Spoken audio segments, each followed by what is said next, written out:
TNPSC படிக்கும் அனைத்து மாணவர்களுக்கும் என் அன்பார்ந்த வணக்கம். நான் உங்கள் சிவா.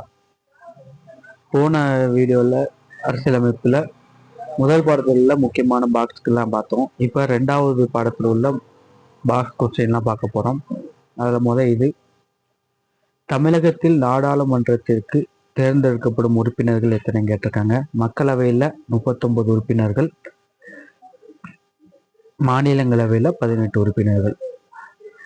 மாநிலங்களவையில் 18 உறுப்பினர்கள், மக்களவையில் 39 உறுப்பினர்கள். அடுத்து குடியரசுத் தலைவர் மற்றும்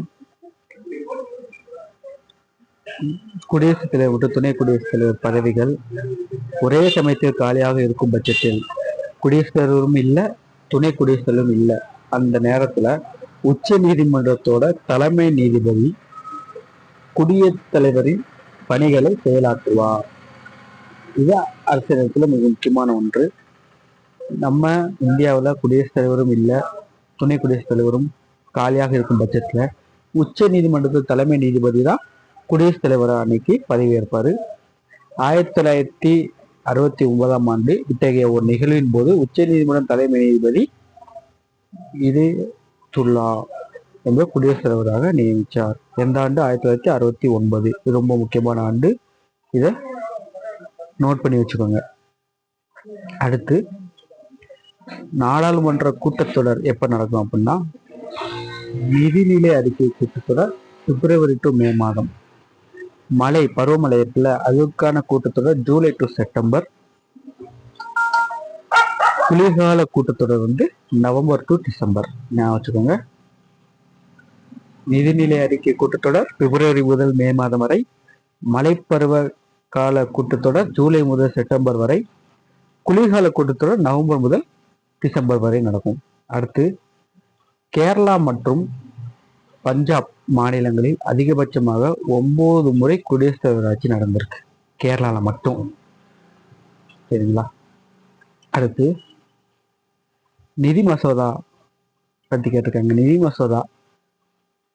மசோதாவின் திருத்தம் செய்யவோ அல்லது நிராகரிக்கவோ மாநிலங்களவைக்கு அதிகாரம் இல்லை. மக்களவையில் மட்டுமே நிதி மசோதா அறிமுகப்படுத்த முடியும். இம்மசோதா மாநிலங்களவையின் ஒப்புதலுடன் சட்டமாக மாறும். மாநிலங்களவை 14 நாட்களுக்குள் ஒப்புதல் அளிக்கவில்லை எனில் ஒப்புதல் பெறாமலே சட்டமாகிவிடும். மாநிலங்களவை சட்ட திருத்தத்திற்கான முன்மொழிவுகளை மக்களவை கருத்தில் கொள்ள வேண்டியதில்லை. எந்த முன்மொழிகளையும் மக்களவை நிராகரிக்கலாம். என்ன சொல்றாங்கன்னா, நிதி மசோதா மாநிலங்களவைக்கு அதிகாரம் கிடையாது. அதை திருத்தம் செய்யவோ நிராகரிக்கவோ மாநிலங்களவைக்கு அதிகாரம் கிடையாது.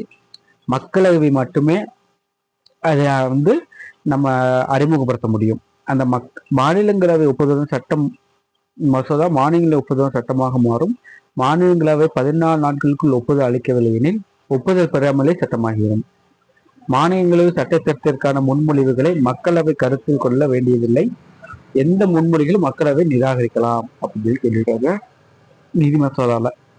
அடுத்து காஸ்டிங் ஓட், முடிவு வாக்கு. மாநிலங்களவையின் சட்ட மசோதாவின் மீது நடைபெற்ற வாக்கெடுப்பு சமநிலை இருக்கும் பட்சத்தில் அரசியலமைப்பு சட்ட பிரிவின்படி 100 துணை குடியரசுத் தலைவர் ஒரு ஓட்டு போட்டு வாக்களிக்கலாம். இந்த சட்ட மசோதா ஒப்புதலுக்கு ஒரு வாக்கு மட்டுமே தேவை என்ற பட்சத்தில் மட்டும்தான் அது ஓட்டு போட முடியும். அவருடைய முடிவுக்கு யாருமே எனக்கு போடுங்க, அதுக்கு போடுங்க, ஒப்புதல் இல்லைங்க, ஒப்புதல் அளிக்கலை அப்படின்னு சொல்லி யாருமே துணை குடியரசுத் தலைவரை சொல்ல முடியாது. ஏன்னா அவர் ஓட்டு தான் அவர் உரிமை, அவருக்கு உண்மையானது. அடுத்து புதுடெல்லியில் அமைந்துள்ள இந்திய உச்ச நீதிமன்றம் 1950 ஜனவரி 28ஆம் நாள் துவங்கப்பட்டது. புதுடெல்லியில் உள்ள உச்ச நீதிமன்றம் 1950 ஜனவரி 28ஆம் நாள் துவங்கப்பட்டது. 1935ஆம் ஆண்டு இந்திய அரசு சட்டத்தின் கீழ் நிறுவப்பட்ட கூட்டாட்சி நீதிமன்றத்தை தொடர்ந்து உருவாக்கப்பட்டது. 1935 இந்த கூட்டாட்சி நீதிமன்றம் தான் உருவாக்குச்சு. அதுக்கப்புறம் தான் இந்த கூட்டாட்சி நீதிமன்றம் 1950 உச்ச நீதிமன்றமாக பெயர் மாற்றப்பட்டது. இப்ப இந்த கூட்டாட்சி நீதிமன்றம் உச்ச நீதிமன்றத்துக்கு முன் பெயர் என்னன்னா கூட்டாட்சி நீதிமன்றம், மறந்துடக்கூடாது. அடுத்து புதுடெல்லியில் உள்ள ராஷ்டிரபதி பவன் இவர் வந்து குடியரசுத் தலைவரின் இல்லம் ஆகும். அவருடைய இல்லம், அலுவலகம் ஒரே கட்டடத்தில் அமைந்துள்ளது.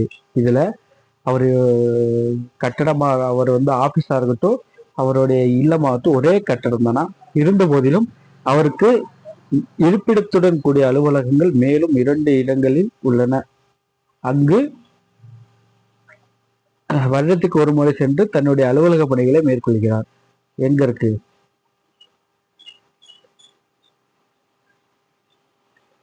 பணிகளை மேற்கொள்கிறார்? அவைகள் சிம்லாவில் உள்ள ரீட் கட்டடம். எங்க இருக்குன்னா சிம்லா. வந்து புதுடெல்லியில இருக்கு, 2வது சிம்லால இருக்கு. அதுக்கு பேர் வந்து ரீட் கட்டடம். அடுத்து ஹைதராபாத்தில் ராஷ்டிரபதி, புதுடெல்லியில ராஷ்டிரபதி இருக்கு, அதே மாதிரி ஹைதராபாத்ல ராஷ்டிரபதி நிலையம். இதில் ஒன்று வடக்கிலும் மற்றொன்று தெற்கிலும் அமைந்துள்ளது. இது நாட்டின் ஒற்றுமையும் மக்களின் பல்வேறுபட்ட கலாச்சாரத்தையும் ஒற்றுமையும் பறைசாற்றுகிறது. அப்பனா ராஷ்டிரபதி, அதாவது புதுடெல்லியில அவருக்கு ஒரு இல்லம் இருக்குது, ராஷ்டிரபதி. அது சிம்லால ரீட் என்ற கட்டடம், ஹைதராபாத்ல ராஷ்டிரபதி என்ற கட்டடம். இதோட முடிஞ்சது. மொத்தம் வந்து 8 அட்டவணை இருக்கு, 8 பாக்ஸ் இருக்கு. அந்த 8 பாக்ஸ் வந்து ஏதாவது ஒரு கொஸ்டின் கண்டிப்பாக கேட்கப்படும். அதனால நல்லா படிச்சுக்கோங்க. நன்றி, வணக்கம்.